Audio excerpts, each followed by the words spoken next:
Assalamualaikum warahmatullahi wabarakatuh. Bismillahirrahmanirrahim. Perkenalkan, nama saya Agustoni dengan NIM 41222031 semester 3 program studi ilmu Al-Quran dan tafsir.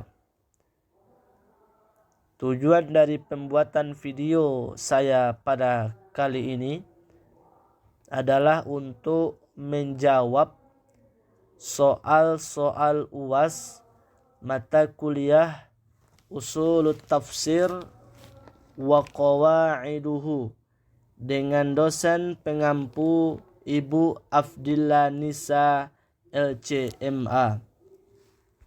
Baik, kita masuk pada soal yang pertama. Pilihlah dua di antara beberapa dilalah. Di antara dilalah lafaz dalam hukum. Dilalah lafaz dalam hukum itu ada 4, yaitu dilalah ibarah, dilalah isyarah, dilalah nas, dilalah iqtida. Pilihlah dua. Baik, pada kesempatan kali ini saya akan mencoba menjelaskan yaitu dilalah isyarah. Dilalah isyarah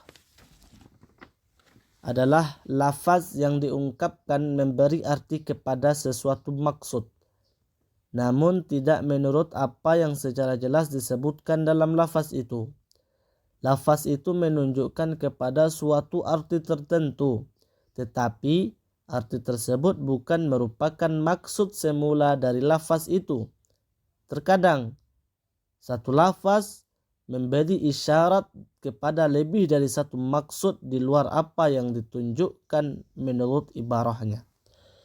Kita masuk pada contohnya di dalam surah Al-Baqarah 187.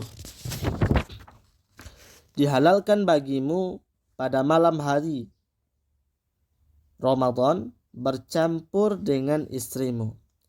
Mereka adalah pakaian bagimu dan kamu adalah pakaian bagi mereka.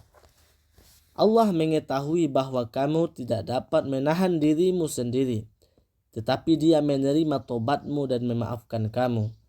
Maka sekarang campurilah mereka dan carilah apa yang telah ditetapkan Allah bagimu. Makan dan minumlah hingga jelas bagimu perbedaan antara benang putih dan benang hitam, yaitu fajar. Baik, dalam Al-Baqarah 187 ini, ayat ini menunjukkan keabsahan puasa bagi orang yang memasuki waktu subuh dalam kondisi junub. Sebab ayat ini membolehkan bercampurnya suami istri hingga terbit fajar, di mana hal ini menunjukkan tidak cukupnya waktu untuk mandi wajib.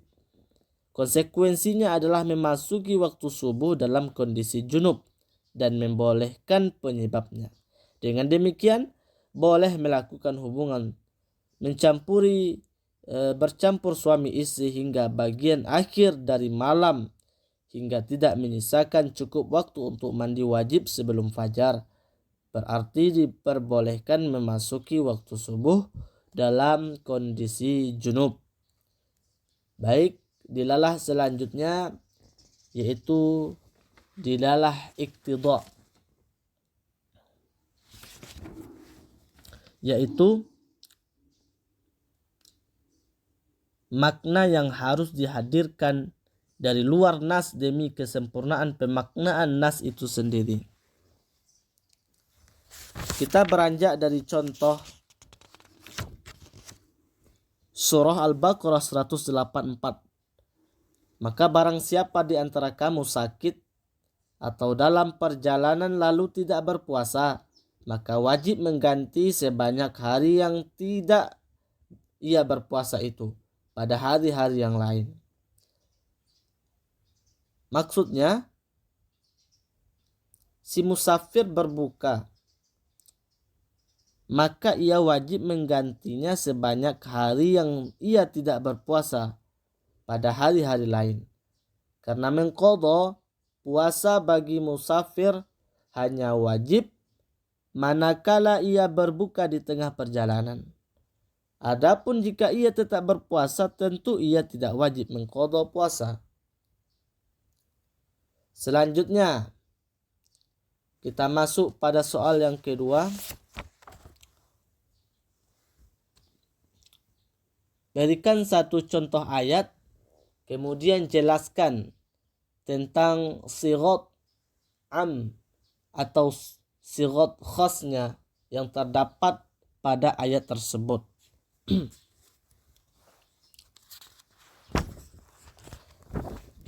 Baik, kita ambil contoh dalam surah Al-'Asr ayat 1 dan 2. Berbunyi wal 'asr innal insana lafi khusr. Demi masa sesungguhnya manusia berada dalam kerugian. Ini termasuk lafaz am. Kita ketahui bahwa lafaz-lafaz yang menunjukkan makna umum di antara tanda-tandanya, yang pertama lafal kullu, isim ma'rifah, isim nakirah, lafaz alladhi dan lafaz allati, isim-isim syarat, dan lain sebagainya. Jadi di dalam surah Al-'Asr ayat 1 dan 2 ini bisa kita kategorikan termasuk pada isim ma'rifah yang diberi alif dan lam. Maksud dari surah Al-'Asr ayat 1 dan 2, maksudnya semua manusia dalam kerugian. Buktinya firman Allah selanjutnya, kecuali orang-orang yang beriman dan mengerjakan kebajikan serta saling menasihati untuk kebenaran dan saling menasihati untuk kesabaran. Jadi demi masa sungguh manusia berada dalam kerugian ini. Rugi dalam hal ini berarti masih bersifat am, belum ditaksis, karena yang mentaksis ayat ini adalah ayat selanjutnya, yaitu illal ladzina amanu wa amilus solihat wa tawasaw bil haqq wa tawasaw bis sabr. Baik, soal yang ketiga. Jelaskanlah sebab-sebab terjadinya lafaz mushtarak.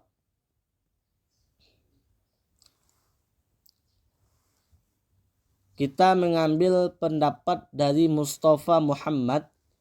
Beliau mengemukakan ada 5 faktor yang mempengaruhi, yang menyebabkan lahirnya mushtarak al-lafzi. Yang pertama, perbedaan lahjah atau dialek. Perbedaan ini terjadi di antara kabilah-kabilah Arab dalam menggunakan sebuah lafaz, di mana kata tersebut oleh suatu suku kabilah digunakan untuk makna tertentu, sedangkan kabilah yang lain menggunakan kata tersebut untuk makna yang lain juga. Selanjutnya, penggunaan majaz. Menurut banyak tokoh klasik dan modern, pengaruh yang dominan dalam homonim atau mushtarak ini terletak pada penggunaan majaznya. Hal ini disebabkan adanya penggunaan makna hakiki, kemudian beralih ke makna majaz, yang berarti dalam majaz ini tidak memungkinkan penggunaan satu kata dan mempunyai satu arti saja, melainkan pasti mempunyai banyak arti. Kemudian penyebab yang ketiga ada kaidah sharaf.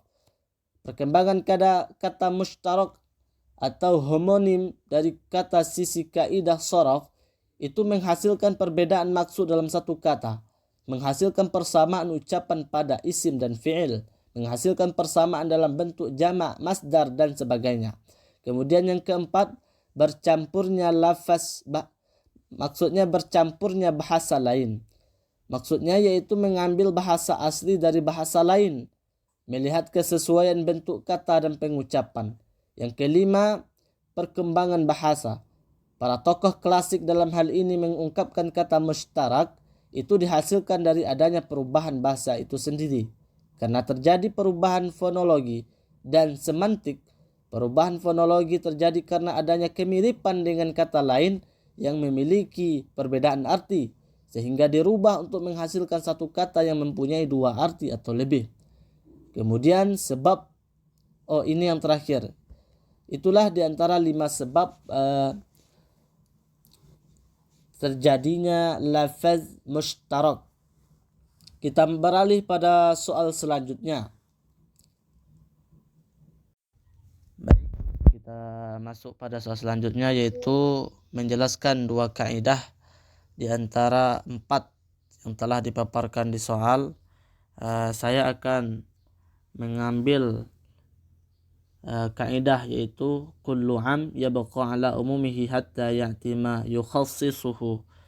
Kaidah ini bermakna bahwa setiap lafaz ayat yang mengandung makna lebih dari satu, maka ayat tersebut juga ditafsirkan dengan berbagai ragam makna yang terkandung di dalamnya. Namun kaidah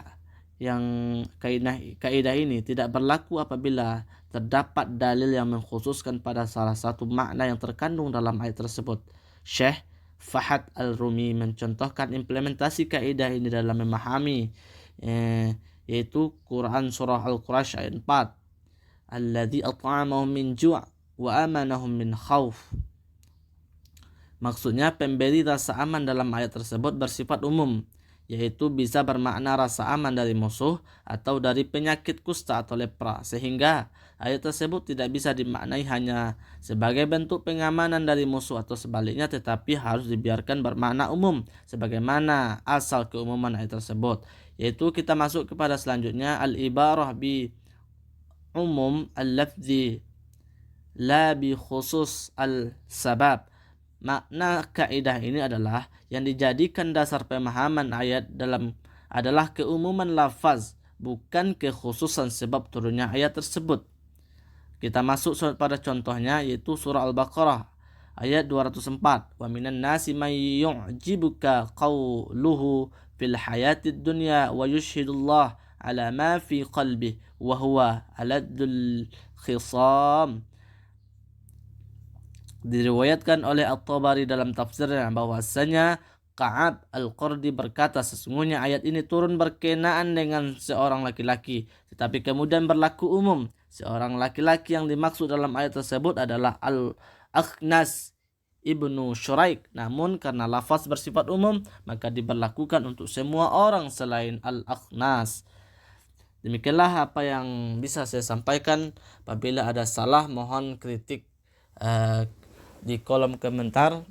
Saya akhiri. Assalamualaikum warahmatullahi wabarakatuh.